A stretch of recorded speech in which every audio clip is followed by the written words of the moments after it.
Kembali dalam berita wilayah. Rahmat Syawal memberi iktibar kepada mereka yang terkesan dengan pengalaman hidup. Ramai juga yang tersenyum dengan limpahan rezeki diterima sepanjang bulan tersebut. Perinciannya kita terus berlintas langsung dari Negeri Sembilan bersama rakan penyampai Azlina Kamarudin. Silakan Azlina. Kesal dengan perbuatan lalu dan mahu menjadi insan yang lebih baik demi agama, keluarga dan bangsa. Kehidupan penghuni Pusat Pemulihan Penagihan Narkotik Puspen Jelebu juga lebih tenang setelah menjalani rawatan I pulih di bawah pemantauan pegawai bertugas. Menurut Pengarah Puspen Jelebu, Nur Asikin Ahmad, aspek biologi, psikologi, spiritual dan sistem atau polisi digabungkan bagi menangani permasalahan dihadapi penghuni dan meneruskan pelan rawatan terhadap mereka. Dalam model I pulih dia menggunakan mengadaptasi antaranya daripada SAMSA itu sendiri, daripada program kita adaptasi daripada program matrix, kita adaptasi daripada pelbagai model daripada luar dan juga daripada pengalaman kita sendiri, kita satukan dan jadikan dia sebagai satu model I pulih yang lebih kompleks yang sesuai dengan kita punya klien yang di Malaysia. Sometimes model-model luar ni dia tak sesuai dengan kita punya, tapi macam contoh model matrix itu sendiri kita adaptasi dan kita implementkan berdasarkan culture kita. So kita combinekan dan kita ADK melihat pendekatan model I pulih itu yang punya elemen dari segi biologi, psikologi, spiritual dan juga satu sistem atau polisi itu dapat membantu kepulihan klien kita sebab dia satu yang kompleks. Sementara itu, penghuni yang ditemui mengakui pelbagai iktibar dikutip menerusi pengalaman rawatan di Puspen Jelebu. Rumah yang saya peroleh di sini agak amat besar lah. Dari segi ketenangan tu, dari segi amal ibadah yang dilakukan tu. Sebab kita melalui proses di sini ada I pulih, kita ada IDIN, maksudnya lebih kepada amal ibadah lah. Solat 5 waktu. Dan kemudian kita ada program tilawah Quran dan juga zikir dan kimulan lah. Banyakkan hikmah yang saya dapat ni, hikmah yang besar lah dari segi pendekatan diri saya pada Allah Ta'ala. Sebenarnya dalam ni kita banyak belajar tentang mendisiplinkan diri sendiri dan mengikuti masa. Itulah yang paling penting dalam ni, disiplin lah. Sebab apa yang saya belajar dalam ni, sebelum ni jadual kehidupan harian saya memang tak tatok lah. Kita tidur pun ikut, tak ada time. Kadang-kadang tak tidur sampai 2-3 hari. Bila dalam ni kita dah bebas daripada dadah ni, mana kata time frame kita terjaga. Time kita untuk tidur, time untuk kita solat, dan macam-macam lagi lah. Tapi yang paling ketara sekali dalam ni, apa yang saya dapat belajar lebih untuk menghormati orang lain, menghormati diri sendiri, belajar menerima apa saja kelebihan yang saya ada dan kekurangan yang saya ada. Dan masa tu juga saya banyak belajar tentang ilmu-ilmu agama di sini. Mana sebelum ni waktu dia di luar, boleh kata kalau kata dengan budak-budak tadika pun mungkin kita malu lah nak baca alif bata pun tak lepas kan. Tapi di sini alhamdulillah, saya sekarang ni saya kalau kata ada yang baru nak belajar Iqra tu, saya dah mampu tekuk, dah mampu mimpin apa. Hari pertama tu mungkin rasa macam bila dikata jatuhkan hukum, okey, duduk di pusat bulan tu rasa macam takut tu ada, takut ini macam penjara ke macam mana keadaan yang kita tak tahu kan tempat tu, tak pernah tengok pun. Diorang cadang kan, terus pergi diletakkan di pusat pemulihan ni kan. So bila dah sampai tu adalah musahabah diri tu, rasa macam aku kena berubah, kena buatlah yang terbaik apa yang aku boleh buat kan. Kita terkenal diri kita kan. So saya mula belajar ilmu, belajar agama, mengaji Al-Quran, sehingga alhamdulillah paling yang saya boleh banggakan, saya duduk sini selama setahun, saya boleh khatam Al-Quran sebanyak 10 kali. Dan saya kalau kat luar tu memang setahun pun susah nak dapat lah kan. So lepas tu saya belajar ilmu lain dan saya berniat nak membantu kawan-kawan lain-lain untuk kepulihan. Setelah hampir 12 tahun menerima manfaat bantuan asnaf miskin daripada Majlis Agama Islam Negeri Sembilan Mains, S. Roah Tawil 48 tahun mengambil keputusan menarik diri daripada senarai penerima bantuan. Keputusan diambil selepas kehidupannya kini bertambah baik. S. Roah yang tinggal di kampung Pulau Bongik Rembau kini mampu berdikari dan menyara kehidupan dengan berniaga kuih muih. Sampai anak saya yang nombor 2 belajar. Sabah. Dengan duit bantuan 250 tu saya gunakan untuk yuran. Semua sekali saya kumpul sikit sampai dah dapat masuk U tu dengan duit bantuan JKM, Baitumal, yuran tu. Lepas tu saya mohon PTN. Alhamdulillah lah. Dengan duit PTN tu lah digunakan untuk belajar, dan duit Baitumal ni saya bagi dia untuk dia seorang dia untuk belanja dia. Sementara itu, Pengarah Jabatan Zakat Mains Mahadi Ali berkata, zakat merupakan instrumen membantu golongan sasar, terutama fakir miskin, bebas daripada kepompong kemiskinan. Mak sangat sebut ni sebab dia asnaf utama dan dia memang perlu diperhatian. Lebih dan banyak bantuan-bantuan yang kita telah susung untuk mereka ni. Kalau masuk atau berdaftar sebagai fakir miskin ni, terus dapat package tu. Kalau macam tu lebih kurang, dia bantuan kewangan bulanan, keperluan asas bulanan. Apa lagi kalau dia ada anak sekolah kan, dapat bantuan persekolahan. Kalau anak dia IPT, ada bantuan pelajaran untuk anak ni. Apa lagi kalau dia ada kemampuan ataupun dia ingin kembangkan diri mereka untuk dari segi keusahawanan, kita ada program pembangunan keusahawanan. Seramai 12 orang penerima skim bantuan dilaporkan berjaya keluar daripada kemiskinan tahun ini.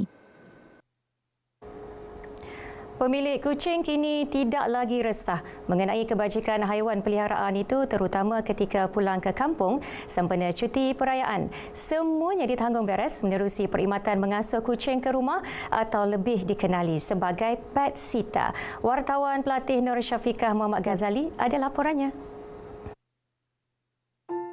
Berpengalaman lebih 16 tahun, Ros Syamiza Badrul Hisham menjadikan perkhidmatan mengasuh kucing ke rumah sebagai pendapatan sampingan sejak September tahun lepas. Bermula dengan memberi makan dan minum sehingga membersihkan bekas najis dan teman sepermainan si comel, perkhidmatan disediakan Ros Syamiza mendapat pujian pelanggannya. Okey, permulaan orang is a trust kan. So orang memang awak masuk dalam macam first impression dia dekat kita, awak masuk dalam rumah. Cakap yes, kita memang masuk dalam rumah and you kena bagi kita kunci semua everything lah. Lepas tu dia cakap okay, kalau so kita macam cakap dengan dia, okay, kalau puan nak get trust dengan kita, why not kita punya home base dekat Senawang. So puan boleh datang jumpa kita dulu dan kita boleh discuss and everything, sebab nanti kita pun akan buat site visit. Beliau tidak menyangka perkhidmatannya semakin mendapat sambutan, terutama sepanjang cuti Aidilfitri hingga meraih pendapatan ribuan ringgit.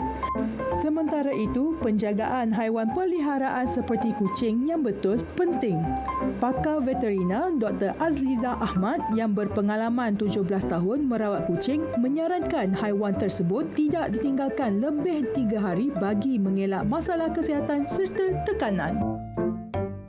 Kenapa yang tu antara option dia yang kita mungkin cat parent boleh pilih, sebab kucing selain daripada pet sitter datang, dia berada dalam keadaan rumah dia sendiri. So dia selesa dengan keadaan rumah dia, rumah kucing tersebut, jadi dia tak akan stres lah bila masuk hotel ataupun tak ada orang pantau. Ragamnya yang manja dan rupanya yang comel mampu membuatkan sesiapa sahaja tertarik dengannya.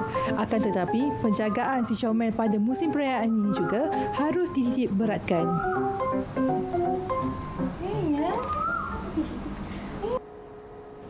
Sekian paparan dari Negeri Sembilan. Dari sungai ke segara, Palestin pasti merdeka. Assalamualaikum, salam Malaysia Madani. Terima kasih Azlina langsung dari Negeri Sembilan. Baik saudara, Johor lancar inisiatif perkhidmatan bas elektrik dengan pelaburan RM80 juta dalam memperkasa pengangkutan awam rentas sempadan yang pertama seumpamanya di negara ini. Menerusi inisiatif itu, sebanyak 60 unit bas elektrik disediakan dengan kapasiti 10,000 penumpang yang berulang alik melalui tambak Johor pada setiap jam.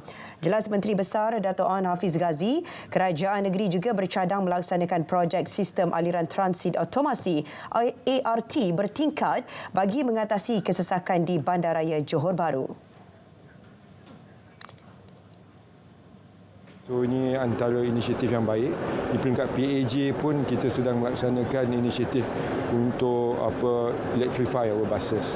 Jadi itulah Saya anggap ini program yang cukup berjaya dan cukup baik. Di peringkat kerajaan negeri sudah mendapat juga perkenan Duli Yang Maha Mulia YDPA dan juga Pemangku Sultan untuk membawa mandat bahawa kita akan melaksanakan pertamanya elevated ART. That is our proposal to the federal government. Di peringkat federal government akan perhalusi cadangan kami itu, dan pada masa sama seperti yang saya sebut, we need multiple public transportation options. Beliau berkata demikian selepas melancarkan perkhidmatan bas elektrik rentas sempadan pertama antara Malaysia Singapura melalui Tambak Johor di Iskandar Puteri, Johor. Siasatan terhadap 11 alas kaki bergambar Kaabah yang dirampas di sebuah pasaraya di Batu Pahat Selasa lalu akan diteruskan meskipun penjelasan telah dibuat oleh syarikat terlibat. Esko Hal Ehwal Agama Islam Johor, Muhammad Farid Muhammad Khalid berkata, isu tersebut dipandang serius kerana telah mencemarkan kesucian agama Islam. Ketika ini, siasatan masih dijalankan dan tindakan sewajarnya akan diambil pihak Polis Diraja Malaysia PDRM sekiranya didapati bersalah. Marilah kita sama-sama menerahkannya dan mengaminkan bacaan. Kalau awak tahu sejadah itu mulia, itu soalan saya pada yang ambil. Kenapa diletakkan sekali? Saya ada gambarnya, kita ada maklumatnya. Jadi kenyataan itu yang mereka keluarkan je, saya boleh dengar saja. Sebagai agensi penguatkuasa dan juga agensi agama negeri Johor, saya akan bersifat bertanggungjawab kepada agama saya terlebih dahulu sebelum saya menimbangkan keterangan orang. Syarikat Pasaraya berkenaan turut dipanggil menghadiri satu sesi libat urus bersama Jabatan Agama Islam Negeri Johor, JNJ, bagi memperhalusi kekeliruan tersebut. Dua rakan mengaku tidak bersalah atas pertuduhan memberi dan bersubahat merasuah seorang pegawai polis berpangkat Deputy Superintendent tahun lalu. Pengakuan dibuat selepas pertuduhan dibacakan di Mahkamah Stesen Air Keruh Melaka. Mengikut pertuduhan, Teo Tek King, 26 tahun, didapati memberi rasuah berjumlah RM60,000 kepada Supari Muhammad yang bertugas di Ibu Pejabat Polis Melaka Tengah. Ia sebagai dorongan supaya tidak mengambil tindakan ke atas dirinya dan rakan-rakannya yang disyaki melakukan kesalahan aktiviti penipuan skamer di hadapan kedai 99 Speedmart, Simpang Point Fasa 2, Simpang 4, Alur Gajah pada 1 Jun 2023. Manakala Keong Kah Wai, 19 tahun pula, didakwa telah bersubahat dalam pelakuan Teo yang memberi suapan kepada pengadu yang sama pada tarikh dan lokasi yang sama. Teo didakwa di bawah Seksyen 17-B Akta Suruhanjaya Pencegahan Rasuah Malaysia SPRM 2009 dan boleh dihukum di bawah Seksyen 24-1 Akta yang sama. Manakala Keong dituduh di bawah Seksyen 28-1-C Akta SPRM 2009 yang dibaca bersama Seksyen 17-B dan Seksyen 24-1 Akta yang sama. Hakim Elizabeth Payawan memutuskan Teo diikat jamin RM40,000 manakala RM30,000 ke atas Keong dengan seorang penjamin beserta syarat tambahan. Mahkamah menetapkan 21 Mei sebagai tarikh sebutan semula kes.